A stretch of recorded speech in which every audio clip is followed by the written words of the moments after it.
मंत्र साधना में संकल्प, विनियोग और न्यास का महत्व क्या होता है।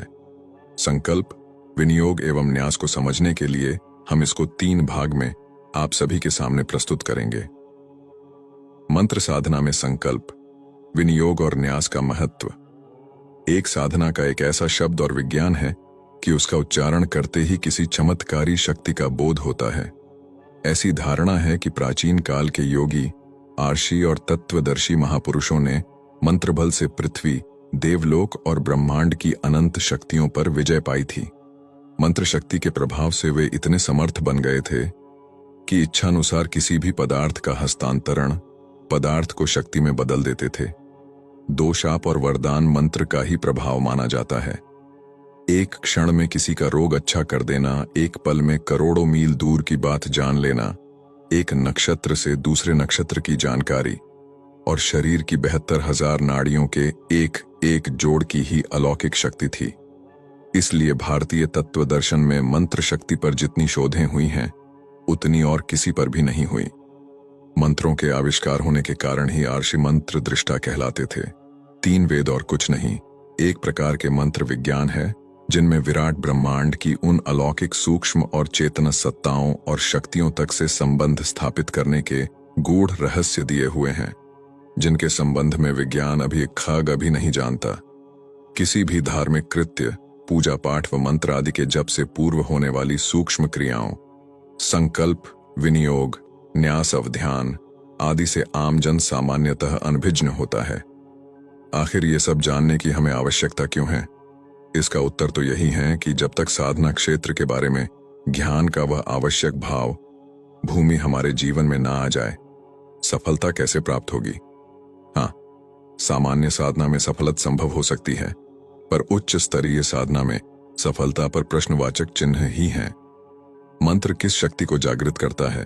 आइए इसके बारे में 5 मुख्य तथ्यों की बात करते हैं। 1, मंत्रों में शक्ति कहां से आती है? कौन सा मंत्र किस शक्ति को जागृत करता है? उसका प्रभाव परिचय किस प्रकार उत्पन्न होता है? इसका एक सुनिश्चित विज्ञान है। सामान्य दृष्टि में मंत्र कुछ अक्षरों या शब्दों का समुच्चय मात्र दिखाई देते हैं, परंतु वस्तुतः मंत्र वहीं तक सीमित नहीं है। उनका निर्माण एक विशेष प्रभाव उत्पन्न करने के लिए किया गया है और उनके उपयोग से साधन से साधक में एक विशेष शक्ति जागृत होती है। यह बात अलग है कि उस शक्ति को देखा नहीं जा सकता है। गर्मी, सर्दी, सुख दुख आदि की केवल अनुभूति होती है। पदार्थ के रूप में न तो उन्हें प्रत्यक्ष देखा जा सकता है और न ही पदार्थ की तरह अनुभव किया जा सकता है। यही बात मंत्रों के संबंध में भी लागू होती है। 2, किसी सोते हुए व्यक्ति का हाथ पकड़कर झकझोर कर उसे जगाया तो जा सकता है, परंतु हाथ पकड़ना या झकझोरना जागृति नहीं है। अधिक से अधिक इस प्रक्रिया को जगाने की निमित्त होने का श्रेय दिया जा सकता है।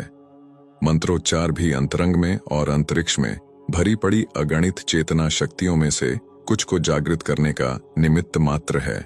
मंत्रों में शक्ति कहां से आती है या किस प्रकार मंत्रोच्चार के अंतरंग में निहित शक्ति जागृत होती है तथा उसमें अंतरिक्ष में भरी हुई शक्तियों से संपर्क सान्निध्य स्थापित होता है, इसका एक सुनिश्चित विज्ञान है।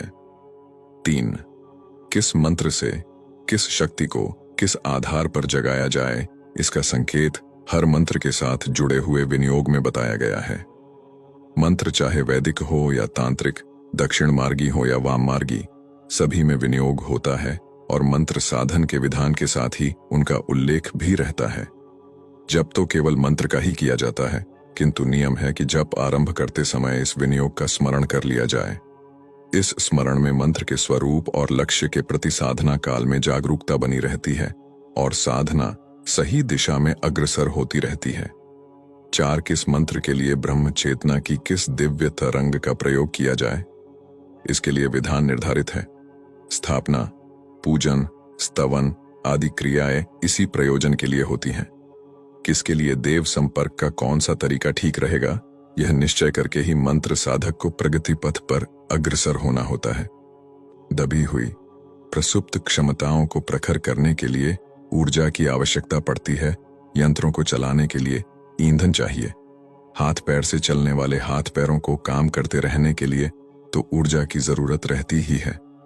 यह ऊर्जा शक्ति जुटाने पर ही यंत्र काम करते हैं 5 मंत्रों की सफलता भी इसी प्रकार ऊर्जा उत्पन्न करने पर निर्भर है। मंत्र साधना में 5 प्रमुख आधार है। जो इन सब साधनों को जुटाकर मंत्र साधन कर सकें, उन्हें अभीष्ट प्रयोजन की प्राप्ति होती है। मंत्र साधना विज्ञान इसी आधार पर खड़ा किया गया है।